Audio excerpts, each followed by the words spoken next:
proximity to Buffalo. Montreal is an interesting one. Vancouver, I think, could be doable, only in the sense that you have a natural rivalry with the Seahawks. Or if you want to take that rivalry a little further, why don't we just talk about Portland, Oregon, and put them in the conversation, Anthony? Well, absolutely. I'm just thinking in terms of if we let's be honest, Major League Baseball, basketball, they all make it work. Baseball, I mean, they've all made it work in terms of having teams in Canada as well and in the same league. So there's no reason as to why it wouldn't work. And we saw the NFL; they went to Canada over the winter, and it was very popular, and there was a great turnout. So they've got the stadiums. Yeah, I think Toronto. I doubt it because I don't think that the Bills would allow it. But Montreal and Vancouver are fair game. I mean, I really do. Montreal's only good because of the fact that they'd be in the NFC anyhow, so you're talking about staying in the conference, where if you went to Vancouver, I think the logistical issues would be tougher to move a team west and you'd have to move a team east. However, with that said, the BC place is an already ready football stadium, so I think that the stadium situation would be more doable than it would be in Montreal. Although, who's to say you couldn't use Olympic Stadium for a while as a temporary possibility, so I know that's still in place. So that's interesting. So I told you this was one subject we were going to talk about. So I personally don't think they're leaving Cincinnati. I really don't. I think they're staying put. No, I think despite that politician's comments and despite some unrest in the area about the team's performances, I can't see them leaving. The fans wouldn't be happy. I think they're very well embedded in the city. And let's be honest, I know, again, they are one of the slightly newer teams in the league, but they've got a great deal of history there, and I can't see them wanting to throw that away, so to speak. Okay, well, with that said, I think we've covered that topic a little bit. I think they stay in Cincinnati, but some of the other things that we've thrown out there are pretty interesting. So if anybody wants to contact us, they can actually about this information, they can actually give us their emails over at southfloridatribune@gmail.com. Once again, southfloridatribune@gmail.com, and we'll get back to you right away. And now you have some trade news that you want to bring to our attention, Anthony, so fire away. Oh, absolutely. I love a good trade. Yes, the Falcons and Eagles have finalised a trade per sources. The Falcons will get safety Jonathan Cyprian, formerly of the Titans and your hometown Jaguars as well.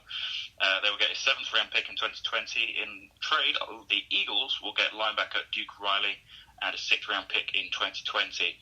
Is it a blockbuster? Absolutely not, but it's nice to get certainly nice to get some trades thrown in there. And let's be honest, the Falcons could use Cyprian. I think it will be a good fit there. And again, for the Eagles, they've been riddled with injuries this year, so Duke Riley will provide them with some depth there, and then a slightly higher pick next year, but certainly no complaints there.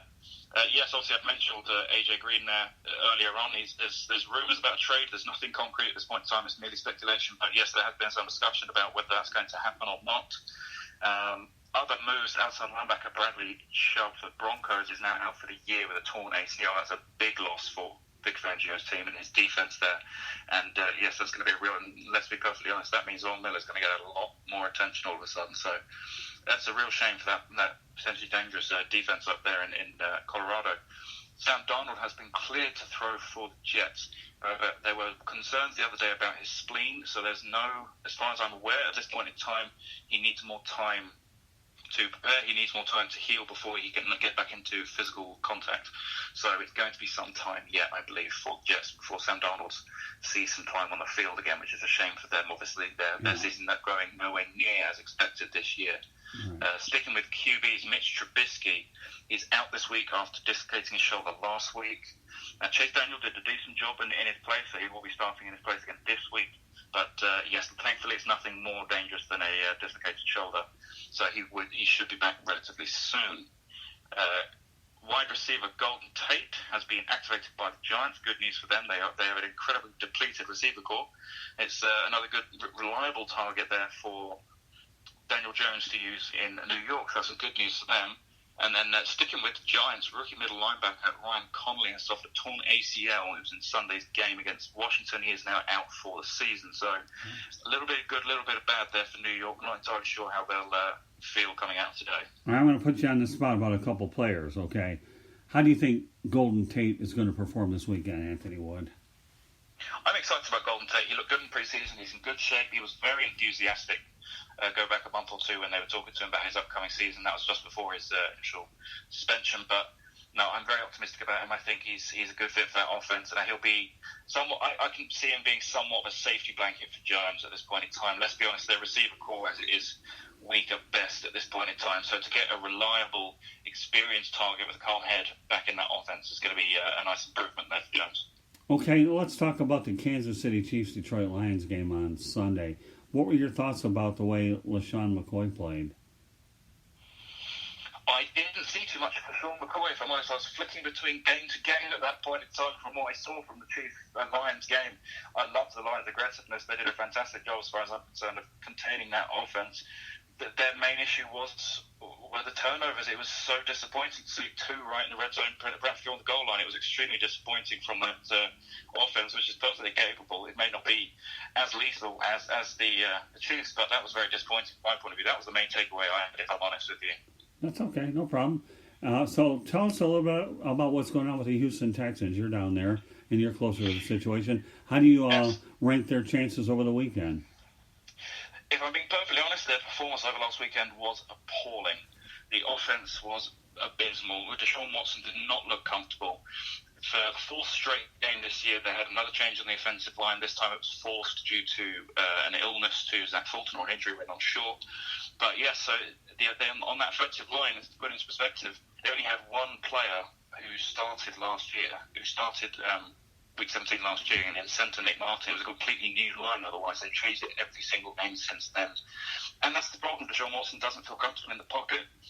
He's nervous. His downfield throws have been off target. He's not hitting Hopkins anywhere near as often, nowhere near as accurately as he should. It's just been disappointing overall. It looked so promising against the Saints. We saw some explosive plays from the guy Carlos Hyde as well, and he's sort of teetered off a bit the last week too, and the same could be Kenny Stills now as well, he left with a hamstring injury. That's terrible news for Texas because he's been extremely reliable the last few weeks. So I'm not overly optimistic. I think they've got a good chance to get against these Falcons because despite Sedgwick coming in, I don't see them as an enormous threat simply because they are underperforming this year, if we're being honest. Okay. So it's an interesting one. It's going to be one worth watching to see if the Texans offense can bounce back and also if Matt Ryan's offense can bounce back. But I think they should come out of this with a win, but at this point in time, I certainly don't see them winning the division. That's fine. Okay, Jadeveon Clowney obviously is in the Pacific Northwest with Seattle, so I know obviously the Texans' defense took a hit with him being traded away, but from an overall standpoint, Anthony, we got about 2 or 3 minutes left to go on your segment here. How would you rank the Houston Texans defense right now, even without Jadeveon Clowney? To be perfectly honest with you, the defense has done very well recently, particularly this last week. If you go back and watch it, J.J. Watt may not be as productive in terms of sack numbers as he has been, for example, last year. But he hasn't got through on the season. He had a sack, a forced fumble, and a fumble recovery last weekend, with decent performance. And in the absence of Clowney, that has meant that Whit Masters, a former second-team All-Pro, has been able to move back to his outside linebacker position where he can really focus on rushing the passer, which is what he does best, and he said that himself. With Clowney there, he was taking up his position, so he was having to track back a lot more, and he wasn't as comfortable, he wasn't as productive.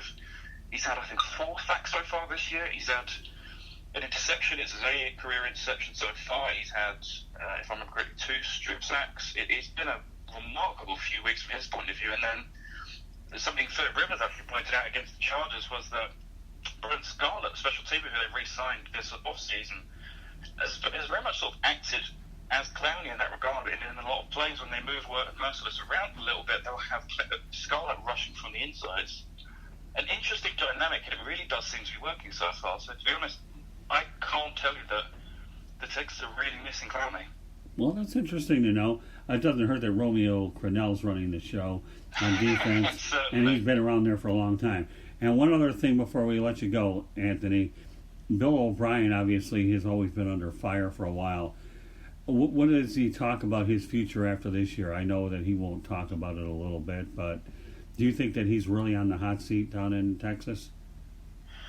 I would be surprised if he wasn't. It's a very difficult one to figure out at this point in time, simply because, despite the fact that obviously the Texans do have a new owner now after the passing of Bob McNair. right. there for years, and he's been in a prominent position there for years. He was part of the decision to bring back O'Brien to sign him to a new 5-year deal, so he is tied down for, I believe, another 3 years at least. Okay. It would be very expensive to O'Brien on him. Right. Well, that's... Without giving the GM position, they've essentially done that, so I think he's safe for the moment despite these performances, but I think the more pressure the fans can put on the McNairs, they may see that, to be perfectly honest, O'Brien's supposed offensive guru mind isn't really clicking. Well, it's funny how you bring that up, so I'll bring up another question while we have another minute or so to go.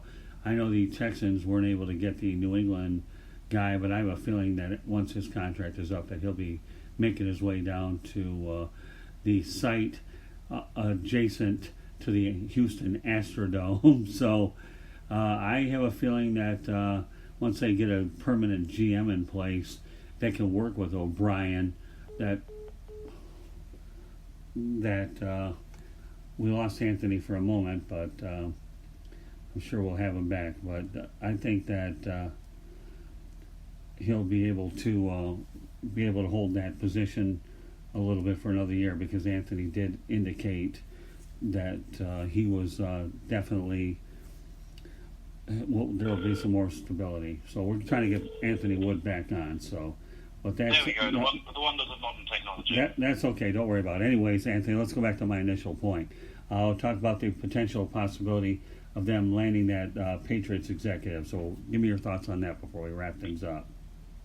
If the Texans can get hold of Nick Caserio, then I would say O'Brien is probably going to be safe for at least another season, regardless of how he does this year, simply because that has been his plan all along. It's clear that McNair is on the same wavelength because he hasn't looked to bring in another GM. So if they can bring in Caserio at the end of this year, I would say O'Brien is safe. If they can't, if the Patriots start tying down again, then I would certainly say O'Brien is going to go into next season as one of the coaches to look out for on the hot seat, because I can't see how he can fail with 2 straight GMs and then fail himself as a GM and then still have the seat, should that happen. So some good points, and again, you just made the point for me. If he has 3 years left in his contract, then it'd be pretty hard to eat a lot of that money. So I agree with you 100%. So, meanwhile, Anthony, listen, glad to have you back on the program, and we'll see if we can continue to do better on Thursday. I like having you on for these longer segments, because not only do we get some good notes, the one thing I'd like to get out of you as an insider is I like to feed off of some of your opinions, and I think that's what makes what you do even better than we did before. So certainly, any excuse to talk football. Oh, don't worry, we'll make sure you get plenty of it. So, all right, Anthony Wood, we will do this again Thursday. Thank you very much, Anthony. Appreciate you being on. Thank you very much. Thank you. So with that said, Mel Farr is due on the South Florida Tribune hotline, and I'm looking forward to having Mel Farr on the program. He's a guy that we've been able to have on here and in the past, and Mel always has some great insiders. But while we're waiting for Mel, we have an update here. The Milwaukee Brewers now lead the Washington Nationals. I think I had mentioned it 3-0. We are in the bottom of the third inning. So the Milwaukee Brewers, who have been without Christian Yelich, have managed to compile a 20-7 win since Christian went down in September, and they have not fallen off. With that said, we welcome Mel Farr to the Sports Exchange. Mel, thank you very much for being on the show. We appreciate your partner. Not a problem. My pleasure. How's everything going? Everything's going very great. Thank you very much. So, with that said, glad to have you back on, Mel. Glad to be back. Don't worry, we're going to keep you busy. Best time of the year. What's that? This is the best time of the year, football season. Well, get used to the workload you're about to get, Mel, because we got a lot of stuff to talk about. And as time goes on, we're going to get you into the college arena, but we're going to get you started with the pros, and we have some pretty good things that we're going to talk about. One that's been talked about a lot with everybody, and we're going to pick it up with you too, is Vontaze Burfict with a season-ending suspension, showing no remorse for what he did. So let's talk about the suspension, and then we'll take it back to the yesteryear, how he would have been treated by the old-time nasties. Yeah, I mean, this guy's in the Hall of Fame that, did things like he did and were rewarded for it. Right. I don't know exactly how I feel about it, because I played the game at a different time, and that would have been something that would have been, that would have been praised as well. Now that